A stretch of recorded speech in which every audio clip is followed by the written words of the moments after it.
what is a bad miracle? It's that America's rootinest, tootinest podcast, The Pod People, is still on after all these years. Y'all are stuck with us. Like me, the Scorpion King, Matisse Van Rossum. I'm America's least happy birthday boy, Ben Sheets. And I'm the one-eyed, one-horned, flying purple penis eater. Oh, I thought you were going to say flying purple people cleaver. Oh, fuck, I should have. Not too late. What he said. I'm that. That's me. Cleveland. Hi. Hi. Well, we're back to talk about the brand new Jordan Peele film Nope, his first one since Us in 2019, Return of the Mac, right? And you know what, boys, I'm upset. I'm pissed off because there is a part of me that wanted this movie to be bad, so I could say, did I like this movie? Nope. But am I able to use that joke? Nope, because it was good. Well, you can still say, did I like this movie, comma, nope. Yeah. Yes. Yup. There you go. Yep. You still got it. How was your guys' theater experience with this? Yeah, well, Ben's joining us from rural Minnesota in a hotel room, God knows where. Or why. So yeah, we had separate theater experiences this time. Cleve and I went to see it last night here in Durham. Our theater was packed, but other than that, nothing memorable about the audience. Very respectful. Nobody was loud. There were laughs at the right times, but it wasn't a particularly memorable theater experience one way or another, other than the fact that the movie was really good, and I enjoyed seeing it on the big screen in Dolby. There was this one guy next to me who got up about partway through the movie to use the bathroom and spilled popcorn all over his seat, and that was really obnoxious. I think you're confusing that with you. You're the one who did that. It was me. It was me. You. Cleveland got up to go pee and spilled his popcorn everywhere. I did. And then came so back and didn't want to clean it up at the time, so just sat in the popcorn until the end of the movie. There were like people like right next to me, like there were people all around me, and when I realized what had happened as soon as I got up, like I got out of my chair and the popcorn to my side just like tilted over and just spilt like in the seat. And it was a Dolby big, like comfy it's those seats. big comfy recliners too. So. And I got up and I was like, fuck, and I got up and I went and used the restroom, and I was thinking like on my way to the restroom, like, yeah, you know what, it'll be okay. I can grab some paper towels from there, and I can use that to kind of like wipe down my seat as I'm sitting back down, and they'll be fine. And I go to wash my hands, and sure enough, they're out of paper towels. They're always too. out of paper so, towels. So, like, I couldn't even do that. So I walk back to my seat, and, like, I kind of try and, like, scoop it, like, as I'm trying to sit down, but I can't stand for too long because there's people behind me, and, like, it's awkward. So I kind of, like, I get some of them to the side, and then I just kind of sit down. Like, I wasn't really sitting in popcorn. Just sat down in your nest of spilled popcorn. Yeah, I kind of sat with, like, my ass a little forward, so I wasn't really sitting in it. I was just sitting, like, next to it. It was... Yeah. That's what you You tell were on yourself. the edge of your seat. I was. Oh. Yeah. Well, what about you, Ben? You had you texted us and said you had the theater to yourself. Yeah, so I had a really weird theater experience. Well, first of all, this hotel is like in a liminal space of sorts. I go outside to walk over to the movie theater because it's like a couple blocks away from here. But the outside of this hotel is like a completely flat, empty parking lot with like a Perkins on the side. And truly so the back I rooms. walk over. Yeah, literally. I walk over to the movie theater. It's on the side street, like in the middle of nowhere, essentially. And I go in. There's like two teenagers working there. You know, I get my ticket or whatever, and I go into the theater, and it's like a Dolby theater. It's like straight up like one of the biggest screens I've seen in a while. It reminded me of the AMC 17, and yeah, I had it all to myself. That's crazy. On a Friday night, a new movie, and you're in there by yourself. Yeah, well, I think there's like 15 people that live in this town. Well, that's what makes it even funnier, because there's 15 people who live in the town and they have such a big, extravagant theater that nobody is using. Yeah, but hey, more for that's me. pretty cool. Well, yeah, Cleve and I had a little bit of time to talk. We didn't go into length about our thoughts because we wanted to save them for the podcast. We chatted a little bit, but what are your initial thoughts, Ben? How did you like it? Overall, I really enjoyed it. I don't think it's a perfect movie. It's a little scattered, but it's a killer blockbuster. It reminded me a lot of Spielbergian sort of blockbuster movies like Close Encounters or Jaws. It's very Jawsy. Footnote on that for the Jaws thing. We'll come back to that for sure. It was very engaging. It kept my attention the whole time. It does run a little long, and it almost felt like they cut some stuff out to meet the runtime it's at right now. Well, yeah, I was gonna say, because like it is kind of long, like it's just over 2 hours, but I struggle to think of like where I would make cuts to like shave it down. It didn't really feel too long for me. Like I like you, I was pretty thoroughly engaged the whole time, and like the third act is like very exciting. Mm-hmm. So yeah, I mean, I guess gun to my head, like maybe you could slim down like the first act a little bit, but like it feels like a good length for the kind of story it's trying to tell. I think all of the first act is necessary for exposition. Yeah, I enjoyed all of it, like how they introduce all the characters and stuff. Yeah, and I think a little bit of the Gordy stuff probably could have been cut, but I found that stuff entertaining as well. I love the Gordy stuff. Even though I will say the CG animal was a little unnerving to me.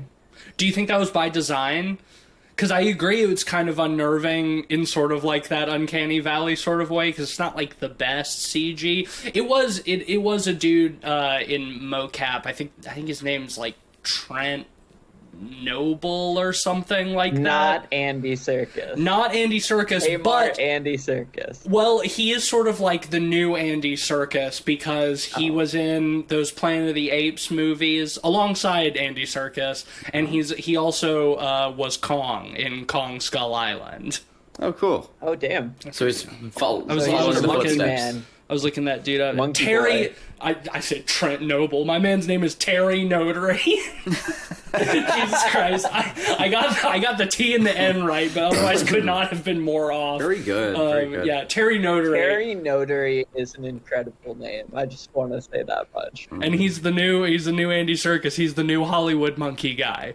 Such a niche. I liked the Gordy stuff a lot. Well, I think the Gordy stuff is important too, because it's like a direct parallel with like the rest of the movie. I won't dig into that too deep until we get more into spoilers, because I was really surprised and happy with like the turns this movie made, because like I was a little bit worried that like the trailers, especially the second one, like kind of showed too much, and the twist still took me by surprise in like a really satisfying way that I enjoyed a lot.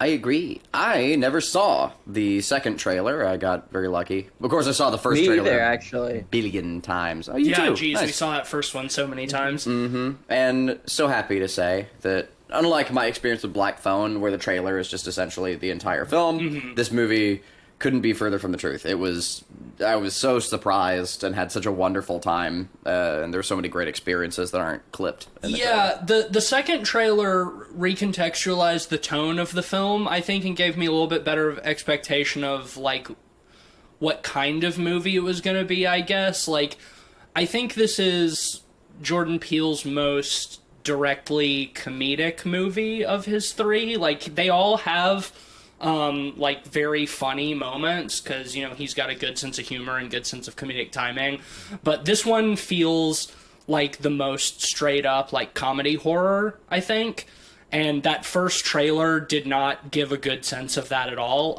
which is fine, but the second trailer did. So and it leaned a little more heavily on like the UFO hunting stuff. But even so, like the movie still went in a direction that I did not see coming at all, based off of either trailer. So that was really satisfying. The first trailer I think doesn't even directly say it's an alien movie or a UFO film. Like, It doesn't, but you can first you can trailer- tell. yeah. The first trailer has a lot of red herrings too. Things that seem like, oh, this is the alien, and it ends up totally not the alien. Yes.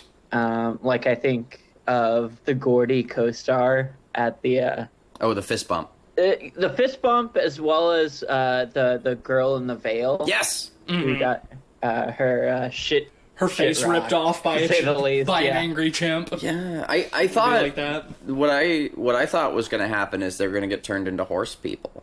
Oh, a centaur movie. Yeah, That well, would've been- no, like not like they would have been turned into horse people. They would have been people turned into horses. Okay, like, well, I would prefer horse people. Sure, You've but, heard like- you've heard of Sentai films, but where are the centaur films? Yeah. Like, yeah, I was thinking that it would be like they'd be like transmogrifying people for sport, you know, or entertainment or something. And like, yeah, it was like I thought it was the sister. I thought it was the same actress, but like her teeth were becoming like horse-like and shit. Like she was Oh, being you thought she was turning into a horse? Yeah, it turns out it's just an entirely different character who just didn't have lips. Yeah, because they got ripped off by an angry chimp. Yeah. I was just gonna kick us off with kind of the opening of this film, opening on kind of the aftermath of the Gordy incident, with Gordy sitting there next to like a bloody couch with feet laying almost sort of disembodied with the rest of the person behind the couch, and Gordy kind of looking around.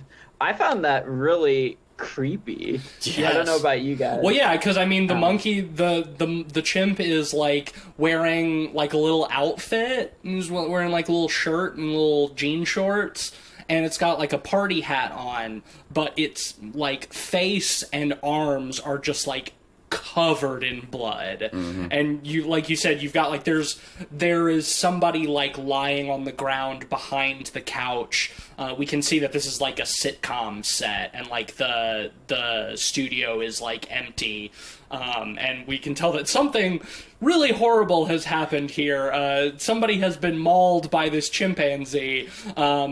And then that ends with like the chimp turning to look at the camera, and then it cuts to present day. And I thought, like, wow, what a way to start a movie. There's one other detail in that tableau. Oh, the shoe? The shoe. Yeah. And that, Yeah. I love they never really explained that. Like, there's just like a shoe that is like perfectly upright, like on its heel. And it's got one drop of blood on the toe of the shoe, but otherwise it's pristine, and it just like standing up on like its heel. Like perfectly balanced, like it shouldn't be able to stand like that. And you think like if it's like an alien ray or interference or something. My mind was just going wild at like what the fuck is going on in this scene, and it took me so deeply into it, just trying to like find all the little details, what's going on in the background, trying to figure out what's up with this chimp. That when it like looked at me, totally broke the spell in such a cool way. I was so chilled by it. I Yeah. had forgotten like I had been watching a movie immediately. Like the movie had just started.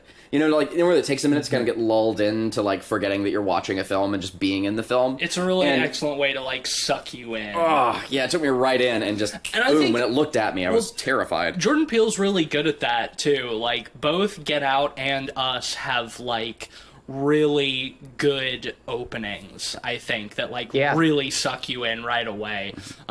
He understands hypnotism and sleight of hand. Yeah. Like, and I know those are silly things to say, but look at Get Out, right? Like, it's a whole film about hypnotism. Mm-hmm. And my dude did his research for that. Like, he really understands, like, how to put audiences in a trance. And just right off the bat, it's so good for the... there's an opening credits sequence looking up this weird chute. Yeah. And we don't know what it is. I was thinking it was like a cattle chute, you know, where like they like a butcher shop or something to like execute cattle.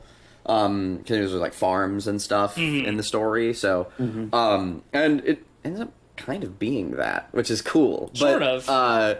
There's that with and it's just you can't see what's at the end of the chute. It's just darkness, and it slowly keeps tracking up. And it reminded me of the Us intro, with the TV showing like the Hands Across America, and you slowly like see the girl's face on the screen. It was very similar. Like just it's in like 16:9 or widescreen, but it kind of reduces like it kind of frames. The It creates shot in an 4:4. artificial frame. Yeah, and both those intros do the same thing, and I think that's cool. Like he's That's really a good at point. that. I hadn't even thought about that. Well, I think beyond that, the 1-2 punch of the Gordy scene, followed by the scene with OJ and Keith David, that we get right at the top of the movie. We should clarify. OJ is Daniel Kaluuya's character's name. OJ Simpson is not in this movie. Yeah. There's a bit about that which I and like. they do have a joke about that. Yeah. Yeah. But that scene is wild. Yeah. And I think the combination of the Gordy scene followed by this one really kind of set you on your toes for the rest of the movie because you never knew what to expect. Yeah,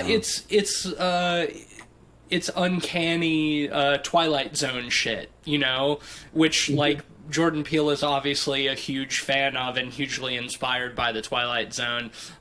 Shame that reboot series that he executive produced turned out to be doo-doo. I've always been curious, but maybe he should have yeah. directed the segments, but he should have just had total creative control. He's a better director than he is a producer. Facts, man, facts. He has unfortunately slapped his name on some kind of stinky shows, especially. Looking at you, Lovecraft Country. So I was so excited to hear about that show. Yeah, the premise is awesome. The book is kind of bad too, though. Honestly, whatever. We're not here to talk about that. Yeah, but the Twilight Zone he did was ass. Yeah, I only watched the first couple episodes, and I was like, this is enough for me.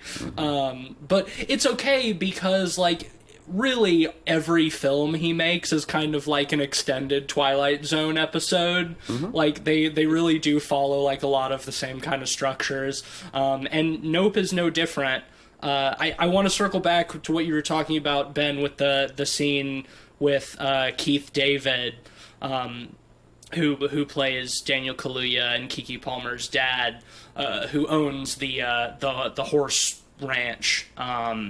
And they're sort of like out there in the corral, and a bunch of like random shit just starts falling from the sky, and they do it in such a way it's all small shit, so you can't really tell what it is. You can just is it hail? Yeah, it just seems to be like hailing, and then like Keith David falls off his horse, and Daniel Kaluuya like rushes him to the hospital, but we see that he's died, and we see that what has happened is that a nickel has fallen out of the sky and gone right through. He looks up and it goes right through his eye into his brain. The X-ray they used to kind of show that is so crazy. Yeah. Because it goes at such a perfect angle that it's just a slit from one angle, and you see the full nickel from the other side. Yeah. Just brilliant. Yeah, great prop work. And another nice detail is like before they cut to him in the taking him to the hospital, you see the horse that he was riding, and there's like a house key sticking out of like its rump. Just like standing straight up. So it's like there's just shit falling from the sky out here. And then we jump forward like in time like 6 months, and OJ and his sister have like taken over running the ranch. They're Hollywood horse trainers. They train horses to be in big movies. We see them on the set of a commercial shoot, and everyone is just kind of like ignoring Daniel Kaluuya, like being like, "Hey, don't like get too close to the horse," and all of this shit. And Keke Palmer comes in and does her whole spiel about their great-great-great-grandfather being the very first movie star, stuntman, and animal wrangler, because the first assemblage of photographs to be put together into a moving picture is a 2-second clip of a black man on a horse, that's what they say. Ever since pictures could move, we've got skin in the game. We got skin. I love that line. Yeah. Like, it's so good. And, it's pretty heavily featured in the trailer as well, which is neat.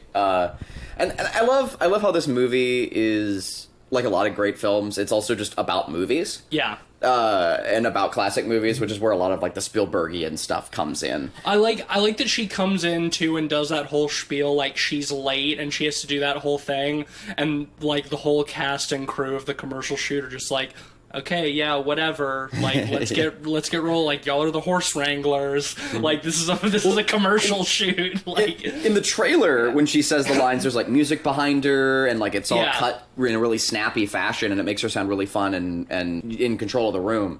And in the movie, like the editing is so different. Like it's so awkward on set, and people are like, you know, uncomfortable. And she's still confident and cocky, but like the whole like aura around her is like so like nervous. And of course she ends it too with being like, also I act, write, produce, direct, and do a little bit of singing on the side, so you know, like if you need anything. And I can make a mean grilled cheese. And that's right. You need any crafty. Yeah, that's right. If you need craft services, I can make a mean grilled cheese. So it's like she comes in and does that whole little spiel about like their family's pedigree and everything, and then is like, but also like hire me for these things. I really love that monologue as kind of an introduction of how different Daniel Kaluuya's OJ character and Emerald, Keke Palmer's character, are.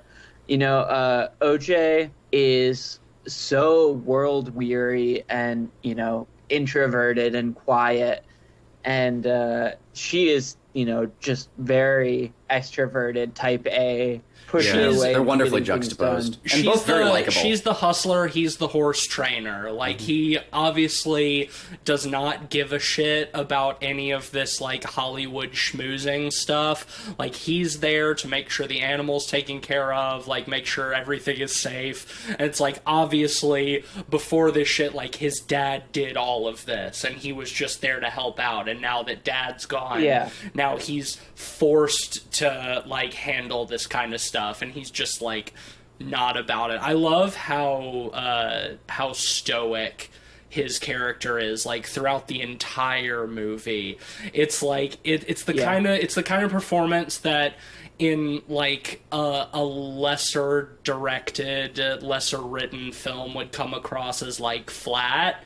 But I think especially because like there are so many colorful characters in this movie that, like, he, as the sort of stoic straight man, is a really nice foil for all of the wackier stuff, I think. Yeah. He's just, like, he's always, like, he's never, like, really ruffled by anything. He's just, like, always just focused, and even when, like, the shit is hitting the fan and, like, he's scared later, like, it's all so underplayed. Like, when he's in the truck and, like, the UFO is, like, coming over the house, and he just kind of, like, cracks the door open, slowly looks up, sees it over his head, just like, nope. And just closes the door and just like and it sits there in a truck all night until it goes away. Like, I love that shit. It's so good. Well, it's awesome. so nice. And it's such a play on how in horror movies it's like, don't get out of the car, don't leave the room, you know, or whatever. And like these characters, I mean, that's the recurring gag in this movie. They like, do the right thing and they stay put. You know. For the most part, like, they definitely do make some pretty bad decisions. Yeah. Just like, I mean, the whole like crux of the film is them trying to get like the money shot of the UFO so they can sell it to Hollywood. I love that. You know, like that's the whole everything they're trying to do. So it's like that's ill-informed, right? You know, like they're it's sort reckless, of it's reckless. They're sort of fucking with something that they don't really understand. But how Spielbergian is that, right? Like, we're gonna need a bigger boat. Totally. Yeah.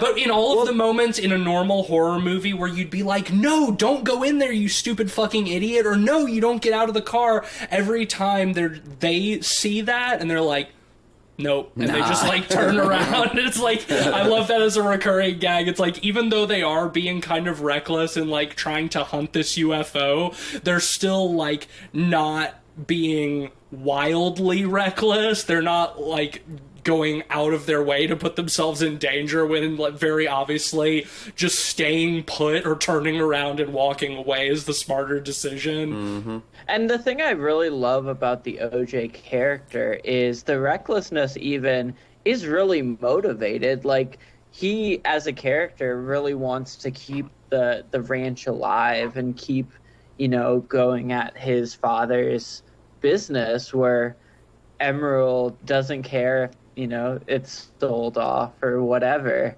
And I think Yeah, she's having got her kind own of that- thing going on. that kind of noble motivation to kind of keep that family legacy alive really adds a lot of complexity to the character and really makes him much more of an interesting character than his surface kind of stoicism kind of shows. Well, on he's first glance. selling a lot of their horses off because, like, the business is suffering and needs money, but everyone he sells off, he does so with the intention of buying back when he has the money, right? He's selling horses to Steven Yeun's character, who is great. He's so good in this movie. I love that character too. He has sort of a cheap novelty Westworld kind of like little park that's just down the road from their ranch. And OJ has been like selling him his horses, and he's like, okay, yeah, I'm going to sell you, this is my second best horse, but like I want to make sure that we can talk about it so like that there's a path to me buying him back later. And Steven Yeun is just kind of like, yeah, sure. You know what the place looked like a lot to me is basically they've turned the OK Corral into in Arizona. Oh, really? I went with my family one time. I've never been. And it's the same thing. It's like almost Disney-fied. They kind of like, it's all chintzy, like tourist trappy stuff. It's very fun. Jupiter's Claim. Did you That's it, yeah. Did you guys stay after the credits Yes. Yeah. at all? Apparently, Jupiter's Claim is now a permanent part of Universal Studios LA. Fuck so. yes. Yes, That's I great. heard something about that. You can go there. That sounds fucking awesome. I would love to do that. It's a fun it's it's a really fun fun. set too. Like That's it's also very great. Spielbergy. Is I bet they sell the aliens too, like the merchandising aspect of it. Probably, like that's fun. yeah. Well, yeah. So Steven Yeun's character, Jupiter or Jupe, it's revealed that he was a child star who was like on several like sitcoms and stuff, and like a Goonies kind of movie as well, and Yeah. a few other things. And then he was on this one sitcom. What is it? Was it Gordy's House? Is that what it was called? Something Yeah. like that. Which is it's a sitcom with a chimp where they live with a chimp, and that was where the Gordy incident happened, and then his career kind of like trailed off after that. I love when he's like showing them around. He shows them like the hidden room with like all of the memorabilia. He's got the shoe in there that's like now in like a glass case and whatnot. But then like Emerald tries to ask him like, so like what really happened then, you know? And he's like, oh, well, you know, Saturday Night Live, they really hit the nail on the head with how that whole thing went. And instead of telling like the story of what actually happened, he's describing the SNL skit of what happened. And the brilliance of Chris Kattan. And the brilliance of Chris Kattan playing Gordy is so funny. He's like, and Kattan was just going crazy.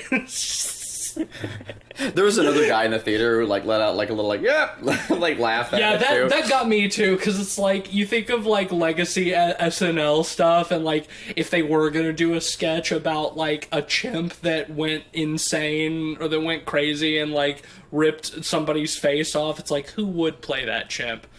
Chris Kattan. It's perfect. It's so funny. Yeah, I thought that was really, really funny. I also love that they added a bit about German tourists making a mecca there to like stay and view the exhibition. Oh yeah, the Gordies. the couple that paid him like $50,000 to spend the night in the Gordy memorabilia room. I didn't ask him what they did. Yeah, he's like, I didn't ask questions. It's funny though, but I also see it as kind of tragic too, because like we do see some of like what happened in the Gordy incident later, and it's like we get little snippets of it, like when he's trying to talk about it, but he's like so lighthearted about it, like it happened to him when he was a kid, and the only way to like keep his career going after that is like he's trained himself to like monetize his trauma and like make money off of like watching a chimpanzee like rip his co-star's face off in front of him when he was like 11. I asked pretty this fucked up. question out of genuine ignorance. Did something like this actually happen? Because I remember there being a shit ton of movies with chimps in them in like the 90s and stuff. Family movies, kids movies. Yeah. I think there was a movie MVP where it was a baseball playing monkey. Most valuable primate. Yeah. Yeah. There was Dunstan. There's Dunstan checks in, but that was an orangutan, not a chimp. But same basic thing. I don't think there was anything like this that happened necessarily. I mean, people who have like kept animals and chimps as like pets before, you hear about incidents where like the animal goes berserk and like mauls them or something. I think that and they even mention in the movie the Siegfried and Roy incident. That's what I was gonna say. Yeah, I think that's the closest like actual parallel to this is like the Siegfried and Roy thing. Well, I mean, like ultimately, and we can start getting into spoilers here soon, but like the whole movie is really about the sort of hubris of training animals to perform for entertainment.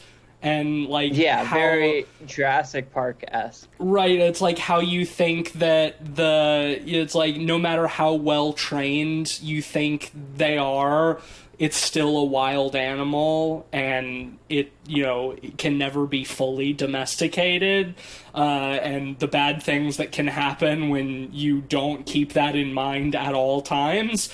And that's sort of like why OJ as a character is like so important and central, is like he's the only one in the whole movie who like really remembers that, because like he's been so dedicated to horse training. It's like, these are animals. You can't do certain things around them. Don't look the horse in the eye, right?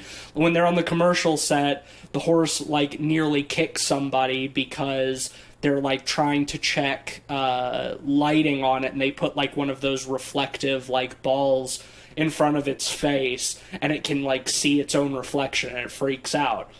It's like, that's also one of the things with like trained chimps and stuff, and like gorillas and shit, like you don't look them in the eye. It's like that woman in the Berlin Zoo like 10 years ago who went every day to like stare at the gorillas, and one day the fucking silverback just like leapt across the moat and climbed out and like almost beat her to death. Yeah, insane. You don't look you don't look them in the eye. That's challenging their dominance. You gotta let them think that they're in control. Yeah, well, to go into spoilers just a little bit, I love how this movie has sort of an almost tonal shift about halfway through. Should we just say, like, spoilers ahead? Yeah. Highly recommended. It's really fun if you don't know, and just call it. Then we just start talking about that stuff. Yeah. All right, cool. I was going to say, this movie has a kind of wild tonal shift between the first half and the second half, where the second half almost becomes training a wild animal sort of thriller, Western type of thing. It turns into a literal rodeo on like the largest scale. Yeah. Mm-hmm.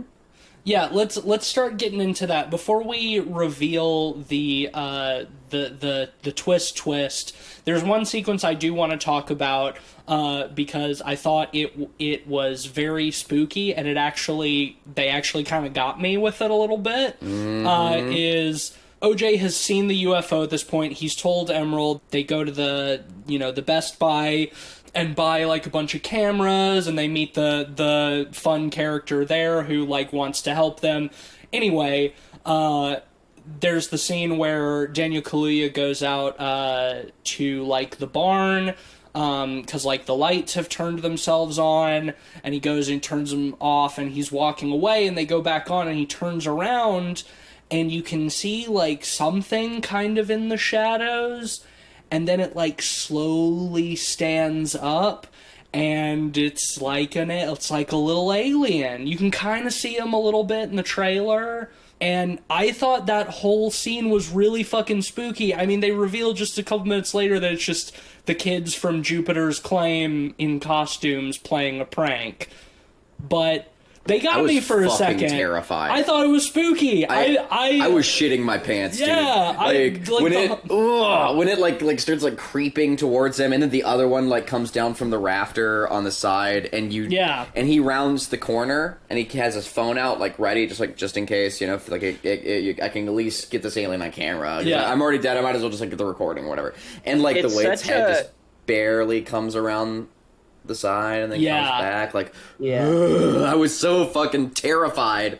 And to make it just kids in costumes is just, oh fuck. It's such a creative misdirection, because, you know, those type of aliens are the traditional aliens we see in movies, and the traditional like that flying saucer aliens too. And like we've seen that the thing flying around is like a traditional looking sort of like round circular moving thing in the sky that like sucks stuff up into like a big round hole on the bottom of it. So yeah, you're totally expecting like little grays, and they give them to you for just a second.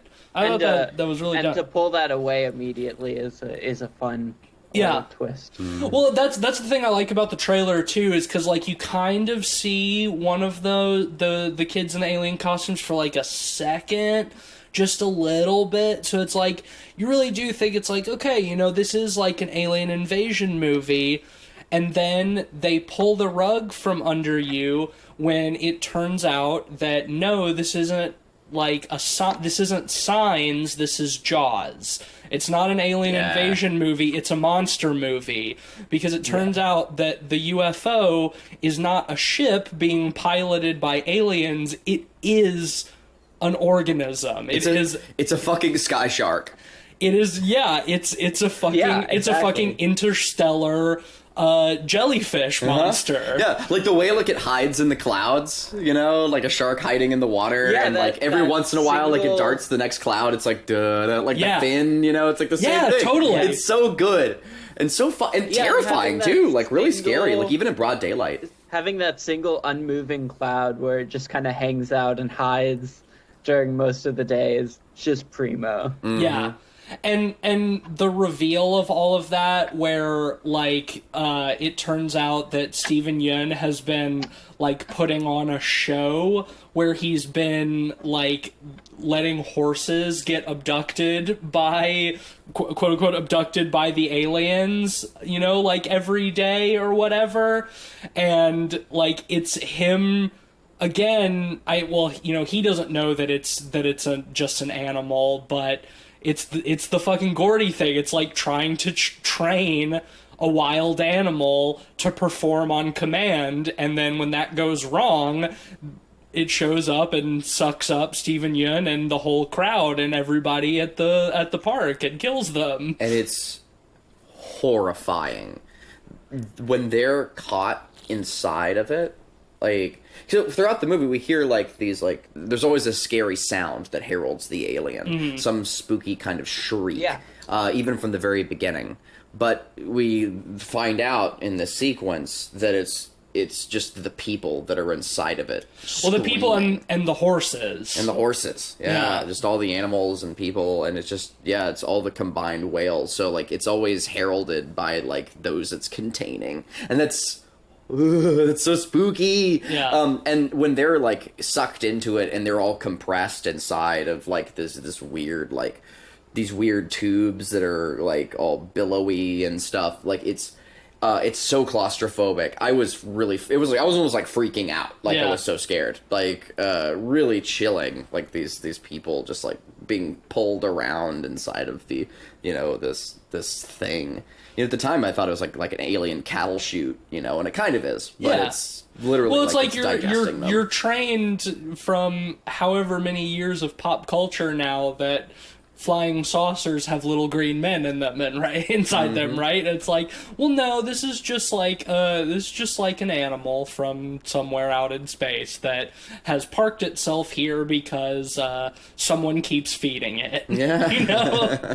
And eventually that's going to go wrong, and surprise, surprise, it sure does. And so then, the second half of the movie sort of turns into like, okay, well, we still want to like get video evidence of this thing's existence. Like, the goal is still the same, but now we know that it's not like beings from another world in a ship, it's an animal. And as Daniel Kaluuya says, all animals have rules. So now we have to try to figure out what rules does this creature abide by, so how can we bait it and not die, Which Yeah. is, again, pretty still ill-advised. They're still trying to they're still playing with fire here, They're still, they're poking the lion. But it's cool, and it makes them noble, I think, as characters, because their goal is more important to them than their own lives. And that's fun, and that's a good adventure I don't movie. know if that's noble so much as it is foolish. Well, but... that's courage, right? Courage is stupid, and I love it, in movies. Yeah. Like they're trying to get the Aztec gold, even though it might kill them. Like it's Indiana Jones. He's going into a temple, robbing people of their cultural artifacts. For putting his life at risk for like just the thrill of the prize. And I like that. I like that in movies. Well, I think the key to all of that here is the scene after the Jupiter's Claim massacre, when they're all at the house when it's raining. at night. Yeah, when it's raining. Yeah, that And, sequence, that whole sequence is really cool. I love that sequence when Angel and Emerald are in the house and the alien is dropping all the non-organic materials down, and you see all the blood running down the house and the windows and everything. Yeah, it's just like hovering over the house in the rain, and so like when it moves over the house, the rain stops, but then like the blood starts raining down, which is like it really horrifyingly makes you wonder like what's happening to all of those people inside that thing. Yeah, they're getting pulped. I get the impression that they're just being like compressed. They're just being juiced. Yeah. Because like all of like the blood is like raining down on the house, and it's the same sequence too where Daniel Kaluuya has his little thing where like the truck stops, because we haven't mentioned that this thing's passage like disables electronics. So whenever it's like flying overhead, anything electronic like dies. So like when it flies over the truck, like the truck dies. So that's when he's just like sitting there and he like pokes his head out and he's like, nope. And he goes back inside. And he also figures out, and this is one of my like tiny little world building problems, not real problem, but like he figures out that this creature will only eat you if you look at it. So it's like, I get what they're trying to do with like, the making eye contact thing, but that feels like a little trite to me, because like this is some strange entity from another world or whatever. Like, it doesn't even have visible eyes. Like, how does it know when you're looking at it? Like, anyway, it's like the tiniest little complaint. It sets up some fun sequences. So like, as sort of a MacGuffin, I don't mind it. Yeah, like it does raise a few like kind of dumb. I think they're like kind of CinemaSins-y dumb questions, Yeah. but they're worth asking. Like It's why I don't like. Yeah. I feel kind of bad nitpicking that kind of thing because it's not really important. no, but for instance, are the horses looking at it? Yeah, right. You know, like, is that the thing? Like, do the horses look at and it? it's like you stop looking at it, and it's Mm-hmm. all of a sudden, like, if it's coming after you, you stop looking at it, and it's like, okay, I don't want to eat you anymore. But- like, can it only see you if you're looking at it? Because, like, that doesn't make sense. How does it fly around if that's the case? Right. If it can only see things that are looking at it. But My thought is, like, if you want to Star Trek it and kind of, like, work around the rules, like, it, like, smells the pheromones of it or whatever. it and smells it's the not pheromones actually, of your eyeballs looking at it. no, not like your eyeballs looking, but like focusing on it or like drawing attention to it. You know, like it can fucking. I mean, you know, who knows? It doesn't who have knows human how- eyes. Yeah, who knows how this thing works? It's very alien. Literally alien. Yeah. Like, And that is well, like one of my bigger points of praise for the film too is it made me think of, especially towards the end, made me think of Annihilation a lot, in the sense that I think that that's another good film from recent years that has presented a truly alien, and this movie does that too. Because like it is sort of incomprehensible. Like it doesn't look like anything. It doesn't look or behave like anything that like we understand, you know, other than a flying and saucer. I think that's really impressive how they capture that visually. You know, especially once kind of it sheds its sort of UFO shape. Once it gets pissed In the third off act? at the end and it like unfurls into something that I have trouble describing with words. It's floating like Sydney something Opera House. Truly, Yeah, it's like it is kind of like a floating Sydney Opera House. It's like it's sail-like, but also kind of like a jellyfish, it's elegant. and like Ribbons. it's very strange, but it's cool and it's scary. I thought that shit was really awesome. And it's largely composed of like an organic fabric, and that's really fun because the whole thing that they use to like figure out where it is in the sky along the fields is they steal a whole bunch of like used car salesmen, like inflatable men, and it's The tube men. and it's also kind of a tube creature, like, and it's also sort of like an inflatable man monster. Yeah. Like it's made of like made of like floaty cloth. And That's cool. That's such a fun thing. They turn the whole like third act is like they turn the whole valley that the ranch is in into like a big corral. They set up all the tube men so they can see when it's passing overhead, because the batteries that are powering them will die, so they can sort of track its position.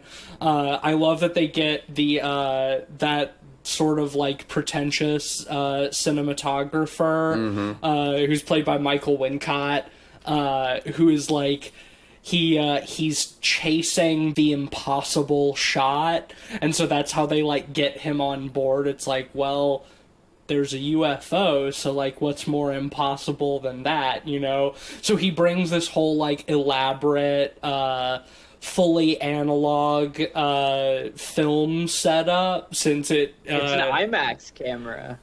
Oh, is that what that was? Is that what that was? It said IMAX on it. Oh shit, I didn't even catch that. It's like crank operated. So like nothing electrical, so it can't turn off. I loved that. I loved all of that. He's sort of like the I mean he's much less important than Quint is in Jaws, but he gives me the same kind of vibes, like sort of like this old explorer, you know, who like has a sort of like Ahab-like obsession, you know, and he gets got too. So he can get his impossible shot, he sacrifices himself to get that impossible shot of him getting sucked up into the alien monster. This movie also has like the most realistic, stressful, quick film change in it, Yeah. which I loved. Brought me back to the film school days of having to change out a reel of film in a bag so you don't expose it to light. Yeah. But yeah, I thought he was really great. He gives the greatest serious rendition of purple people eaters. Oh my God. One horn, flying purple people eater. But yeah, I love his character. It's really fun. I love how they kind of play up some of the pretensions there. I'm sure Jordan Peele has seen a lot of that firsthand. Oh yeah. Their elaborate planning of all of this is really fun. They give each other call signs, Top Gun style, Of based off Monopoly of Monopoly pieces. characters. One of my favorite details too is that Daniel Kaluuya is wearing a crew hoodie from the Scorpion King. It was his first shoot. Because it was his first shoot. Yeah, there was Keke Palmer has an anecdote early on about how like Dad had saved like a special horse named Jean Jacket that was going to be like her first horse, and she was going to train the horse, and then last minute, you know, he pulled that from her because he got a deal on some Western or something, and they needed Jean Jacket for that Western, and Daniel Kaluuya's like, no, it wasn't a Western, it was Scorpion King. And so he puts on his bright orange Scorpion King crew hoodie for this sort of rodeo at the end. But what I was getting to, the detail that I really like, is he glues these big green eyes on the back of the hood, so when he needs the UFO to follow him, he puts his hood up and rides the horse, so he's got the fake eyes on the back of his head, so it thinks that he's looking at it, which is such a fun, cool thing. Especially with like the whole like it's just an animal thing, because you see that all the time in nature with like butterflies and like false eyes to make predators think that you're like looking at them. I thought that was a really fun thing. And you were talking about the call signs, and they give the call sign of Jean Jacket to the alien creature itself, which ends up being really nice because at the end, Keke Palmer is the one who ends up leading it away. Like, Daniel Kaluuya is trying to, like, take control sort of the way that he ended up, like, taking the original Jean Jacket, the horse, away from her to train. But then at the end, like, she's the one who gets on the motorcycle and leads the alien Jean Jacket away from the ranch to save OJ. So I thought that was a really nice little turnaround of that. I love how we get the motorcycle as well. Like, every little detail of this is delightful. There's a TMZ guy who shows up, like, trying to find information on the murder and stuff, and they've just got everything set up, and he's their fly in the ointment.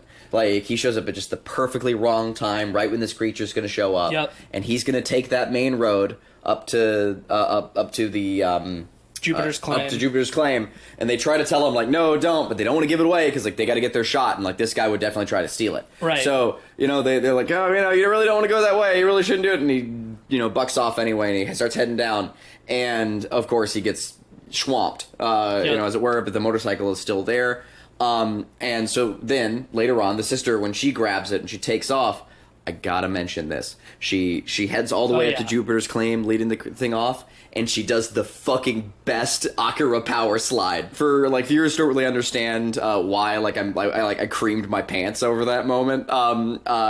In animation, in particular, it's very popular to do, like, an homage to Akira, which is had this incredible shot where Tetsuo or Kaneda, I always get mixed up. Where Kaneda, like, does this cool power slide on the bike, and it's really well animated. And tons of animated films, and one or two live-action movies have also, like, replicated the shot as an homage. It's sort of like animation's Wilhelm scream. Jordan Peele, at one point, was, like, offered the chance to work on, like, an Akira live-action film. He was approached for it, and he turned it down. To do an Akira live-action. So, him putting, like, an Akira slide in his movie is so fucking good. And it's one of the best ones I've seen in live-action. And it was like, oh, damn, he could do a really good Akira movie. Like, well, they set up the whole motorcycle thing, her getting on the motorcycle, really well too, because just like one part of her little speech at the beginning where she's like, I write, direct, act, saying on the side, she also mentions that she does motorcycles. So that's just that little drop that she knows how to ride a motorcycle. So later when she has to hop on this motorcycle, it's not like, how does she suddenly know how to ride this, right? Like, they just dropped that nice little thing. Another little detail of that whole sequence to point out too is that the TMZ guy who comes in on the motorcycle, his helmet is entirely like mirrored. The whole thing is like reflective, and that is a callback to that same scene at the beginning where on the film set they have the mirrored ball to like check the light next to the horse, and it freaks out the horse, and it sees its own reflection in the ball and it freaks out the horse. So when the TMZ guy has fallen off his motorcycle and like busted his leg or whatever, and the UFO jean jacket is overhead, it's like reflected in his helmet, so it swamps him. Well, I love how when he gets knocked the fuck off of his motorcycle and OJ comes to save the day, the TMZ guy is still saying, "Get the shot." Yeah, he's like, where's your phone? Why aren't you filming this right now? You can use my camera. You get sucked up into the sky. It's like all of this shit is like everybody's trying to fucking hustle some shit, you know? Everyone's trying to get the perfect shot. It's all for the sake of entertainment. Willing to fucking risk their shit. I have a tangent. Yeah. So yesterday I saw maybe the most ratioed tweet about this movie that I've ever seen. I know the one. So we were talking earlier about how OJ's wearing an orange Scorpion King hoodie. Yes. Someone tweeted, this is a film critic out of Canada. He tweeted, "It's not for me to write the essay, but one of the more sublime choices in Nope is to dress the hero in this color," which he included a picture of him in the orange hoodie. "Often a shade reserved in popular media when showing a black man in prison wear." What the fuck? I knew exactly, as soon as you said the most ratioed, I knew exactly where you were going with that. My dude got fucking absolutely bodied by Twitter over that. What? Talk about orange is the new bleh.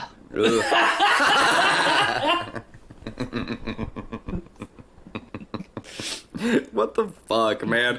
Like, just I saw a lot of people miss it so much. How can you miss the fucking point? I saw a lot of people quote tweeting that tweet with just a screenshot from Get Out of the if I could have, I would have voted for Obama a third time. It's so like the most like Libby White dude like fucking thing to like it's so read funny. into the struggle, and it's like, dude, what the fuck are you on? Like It's just like, looking, it's said looking like for several shit times. that's just not there at all. Like, not only is it not there, the movie like has several moments, particularly in that main scene we keep going back to with OJ and the horse. There's several bits there where like you see that same like white fragility shit where Jordan Peele is like making that shit like super clear. It's like this movie isn't about that.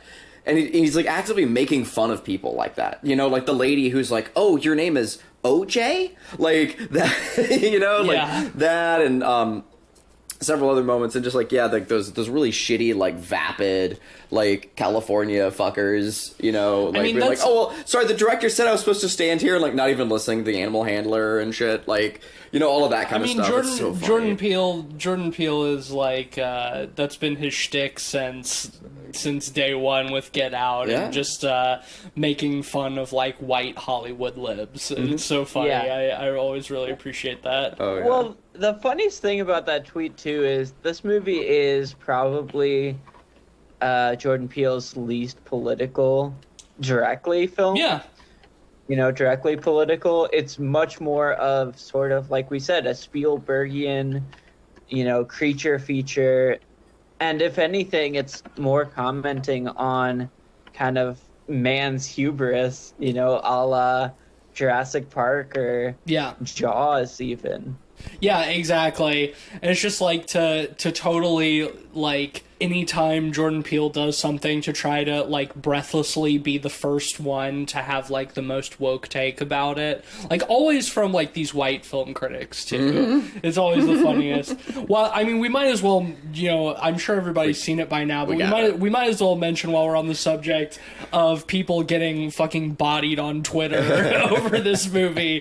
We should definitely go on a little tangent to talk about Jordan Peele eviscerating Adam Ellis, who tweeted that, and I think probably, his heart was in the right place, sure.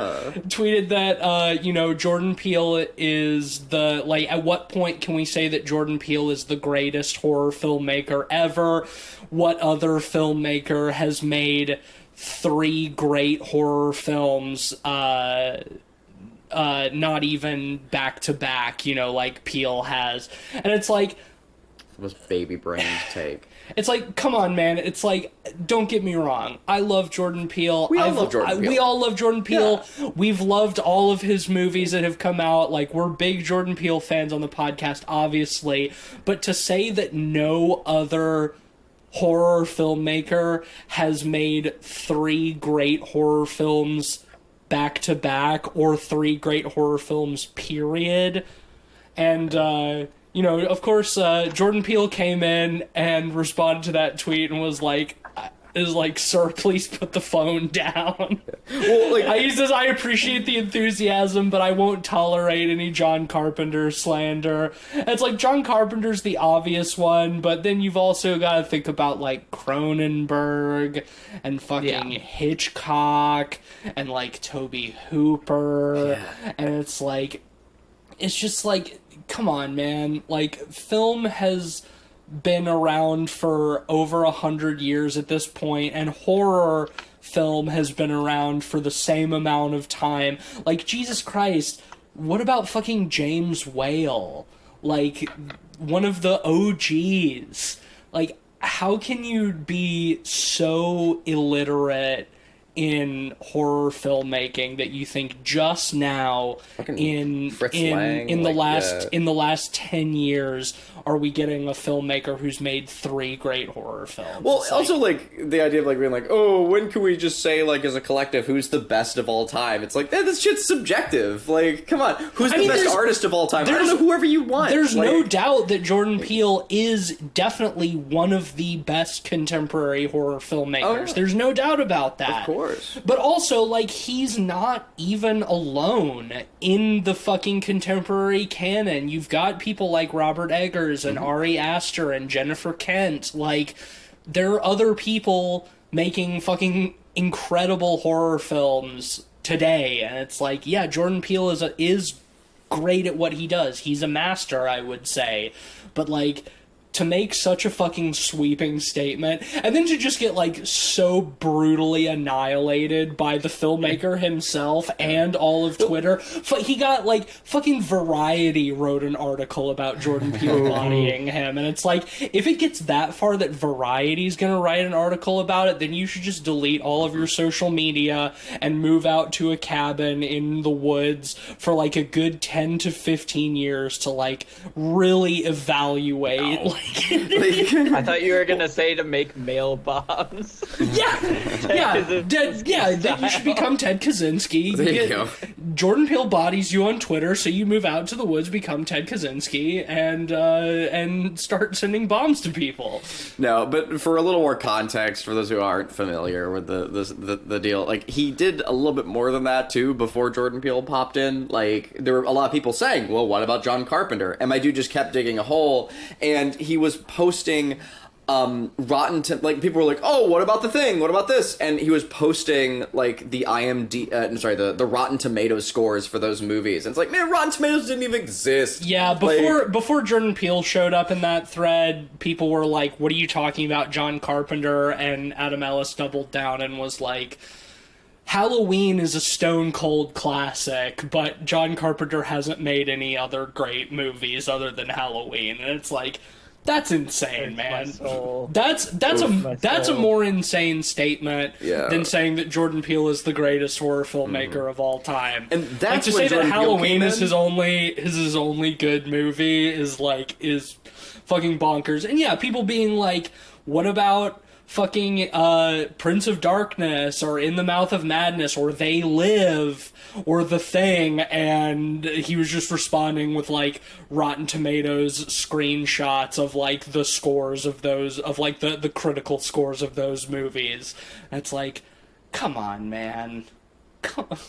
Yeah, like what? And that's what I like. You just gotta cut your losses and log off. Yeah. Except when you've lost and fucking disappear for a while. Mm-hmm. But what I like is that that's how Jordan Peele came in on the whole scenario, right? Like he said, like, I appreciate the enthusiasm, but I won't tolerate any John Carpenter slander. Yeah, and I like that. Like it's kind of humble. Like he's still like, oh, thank you for really liking my work. Like, and I think like that's why he's so fucking great, right? Like as a person. Well, yeah, like, and it's also he's still in terms of his career, he's still such a young filmmaker, right? Like he's 3 for 3 at this point, and it is impressive, certainly. But even somebody like John Carpenter makes some stinkers, right? Like, sure. John Carpenter's last couple of films are not great. And, then I think he realized that and was like, you know what? I don't need to do this anymore. I just want to smoke weed and watch basketball and play video games and make music with my son. Mm-hmm. And he retired to do so, which is like the biggest king shit you can do. So it's like, let's pump the brakes a little bit. Like, I love Jordan Peele, but he's certainly capable of making a bad movie. It hasn't happened yet, but that doesn't mean it won't happen. So let's slow down on trying to name him the greatest of all time. Well, do y'all want to on that note? Do y'all want to rate? Nope. Yep. Why don't you start then, Ben? You guys, okay. I'll go first. Yeah, I thought this movie was fantastic. I love the spectacle of it. While there were small bits with, gaudy CGI that kind of threw me off, and it seemed a little scattered at times, I think it is really strong, and, I think it's maybe Jordan Peele's most fully fleshed out film. Yeah, I really enjoyed this movie. I would definitely recommend going to see it, ideally without having this spoiled by us. What you just heard, yeah. But yeah, this movie's great. I'm gonna give it a strong 4.5 out of 5. Cleve? Yeah, I liked all the themes in the movie. It had me guessing, had me going. It was fun. I was deeply horrified at the scary bits. I was laughing at the funny. I had a wonderful time, and the movie knew how to enjoy itself, which is, I think, the best thing a movie can be, is it delivered on being a movie. There were things happening in it, and the things happening were fun or scary and made me feel shit. I don't have any flaws. I'm really struggling to find like something I didn't like about the movie or whatever, and I'm still coming in really high off of it, like and just writing that and having a great time. So it's hard for me to like think about it, but I think I'm gonna give it a 5. I have little to no criticisms, and it was a great time, but it's my favorite of his. Hold on that. Okay. Yeah. We'll rank later. Yeah, I was gonna bring that up after we rate anyway. Mm-hmm. But yeah, I'm pretty much there with you, Cleve. This is the return of the Mac, man. Every time Jordan Peele swings around with a new movie every couple of years, I have a fucking blast with it. None of my criticisms of this movie feel real enough for me to actually deduct points for them. They're all just little tiny nitpicky shit, like how does the alien know that you're looking at it? I don't even feel good about that criticism. So yeah, I'm also still really hot on it. We just saw it last night. I'm pretty sure I've given both of Jordan Peele's other films 5 out of 5, but I don't see any reason to stop with this one. Hell yeah. So I'm also gonna give it a 5 out of 5. Hey Ben, how you feeling? All right, fuck man, let's make this. Are you gonna do it? Here's the thing, This is the second time in of the last month that we've done this to you. Yeah. Yeah, well, here's the thing, this movie coming out of the theater, part of my unsureness with that was it not, I think with Us and Get Out, the sort of metaphor / message, so to speak, is so straightforward that it's almost didactic, whereas this movie is a little more subtle about that. And I think at first I was a little off-put by that because it felt like it wasn't completely sure of that. But, after talking about it with you guys, I think it makes a lot of sense, kind of that hubris and thrill-seeking elements of culture. I mean, this and making movies even starts with that. Yeah, this movie even starts with that, Jewish Bible quote, where it's all about spectacle. Oh yeah, I'll throw shit at you and make you a spectacle or whatever, something like that. Nahum. I don't know my Bible / Torah quotes, but yeah, no, I totally forgot about that. So are you bumping? Yeah. All right, we bumping.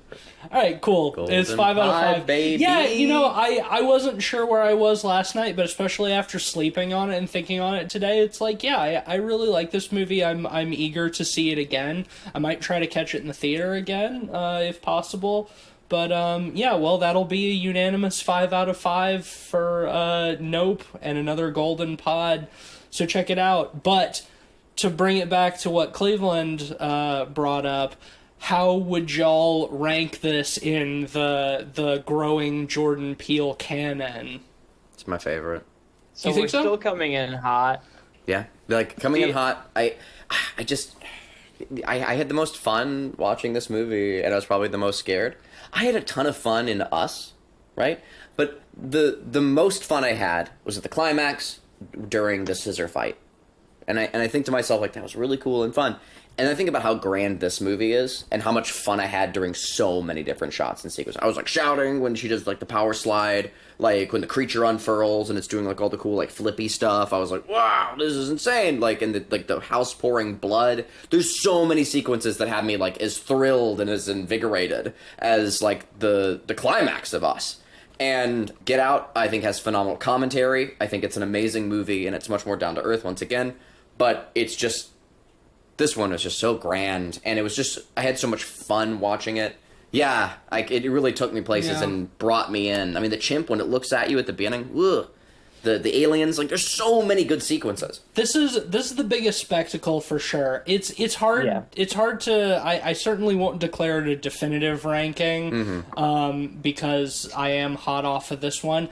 Honestly, I think, and this is by the slimmest margin since I've rated all of his movies 5 out of 5, but I think this might be my least favorite in execution. I think it's my favorite in concept, but I think that you're not wrong, Ben, in terms of where the message is at. I think this film feels slightly less focused than Get Out and Us. That being said, though, I've seen Get Out many times, and I'm well overdue for a revisit of Us, because I only saw it the once. So it's hard to really say. This one's obviously the freshest. Yeah. So I think for me, I would say Get Out is probably still number one. probably for me I think too. beyond just kind of from a straightforward film perspective, I think it had such a cultural moment in the zeitgeist that us and we're still early, but I don't think Nope is going to have that same impact. It doesn't have the in same the sort same of way. socio-political critique that something like Get Out does. I think you're right. Yeah, but there again, all 5 out of 5. Yeah, gold it's all like the slimmest margin. So yeah, check it out. Did you have you had results for us, Ben, for this one? Yes. Okay, so for Rotten Tomatoes, Tease and I both predicted 88, and Cleve, you predicted 92. This is currently sitting at an 82 on Rotten Tomatoes. That's lower than I would have expected, but I'll take the tie victory on that. Yeah, I think the less clear socio-political commentary kind of made it a little more divisive. Interesting. I also saw I think we a really funny article from Armand White, noted film critic troll. He wrote a review for Nope in the National Review that is fucking awful. Oh, really? Wow. Yeah.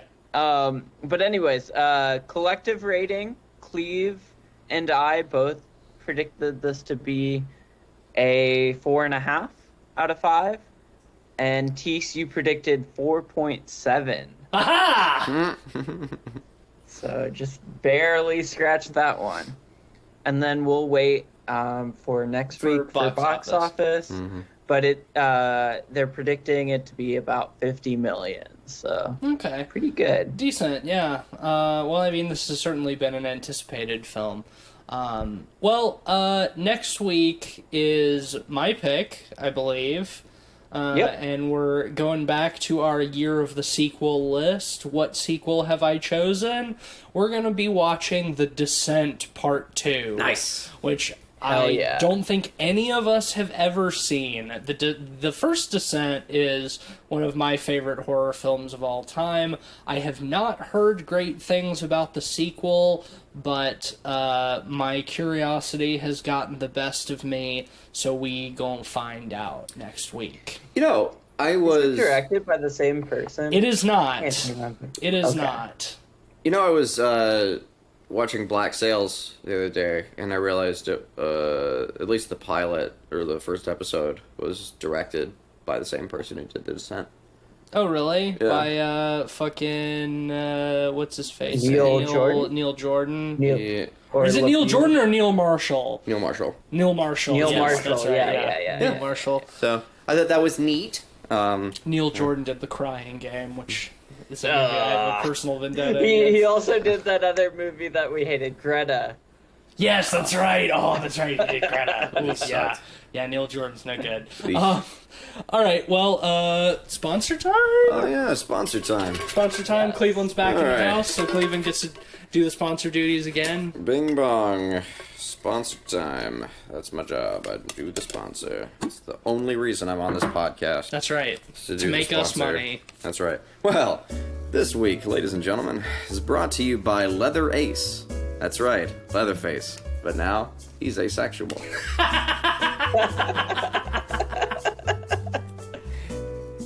Does it really change all that much?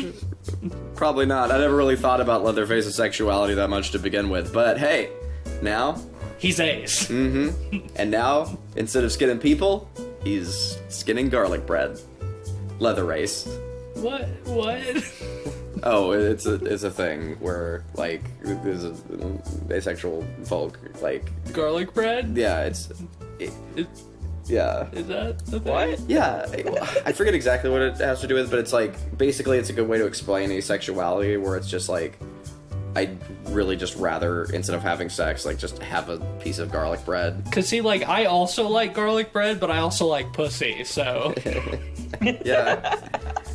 Yeah, I don't know, or something. I'm probably getting it entirely wrong and misrepresenting like a huge demographic or a small demographic or whatever, but Whatever. Yeah. Demographic. it's with This is quickly becoming problematic. yeah, it's with kindness. I'm trying here to yeah. Enjoy a nice slice of garlic bread, whatever your sexuality. Yeah. And if you're Leatherface, smear some people chili on that garlic bread. There you go. All right. Well, that'll bring us to the end of this week's episode. Leave us 5 stars on Apple Podcasts or wherever you get your podcasts if you want to support the show. You can also support us at patreon.com/podpeoplepod. Shout out to honorary pod boys Sam Simon and Zach Confer. We love and appreciate you guys as always. And thank you. You can follow us on Twitter at podpeoplepod and at letterboxd.com/podpeoplepod. If you happen to be an Ace listener, feel free to add us and explain the garlic bread thing. Yeah. And clear us of our ignorance. I guess so. You can do that. Hey, and any garlic bread companies listening, feel free to sponsor us. Yeah, if you want to we will sponsor us. take, payment in garlic bread. Yeah, you can send us True garlic that. bread and we'll give you a shout out on the show. You can find me on Twitter at SomeSpookySnake. I'm on Twitter at Mr. Sheets. And I'm occasionally tweeting for Light Arc Studios, who put up progress on It Stares Back. But you can also find my work on ArtStation, and you can find a lot of the cool games that I'm working on dreadxp.com. Check out all of those super cool games. I'm doing tons of art for all of them. I've been, just today, I was doing some really cool posters for a game that hasn't been announced yet, but things that have been announced include Mortuary Assistant. Go check that out. That game is phenomenal. Oh, so chilling. I still get super scared every time I play it. I just did a little QA work on Mortuary, but it's regardless super worth checking out. That's it from me. All right, thanks for listening, and until next time, keep it fly. In the sky. Yeah.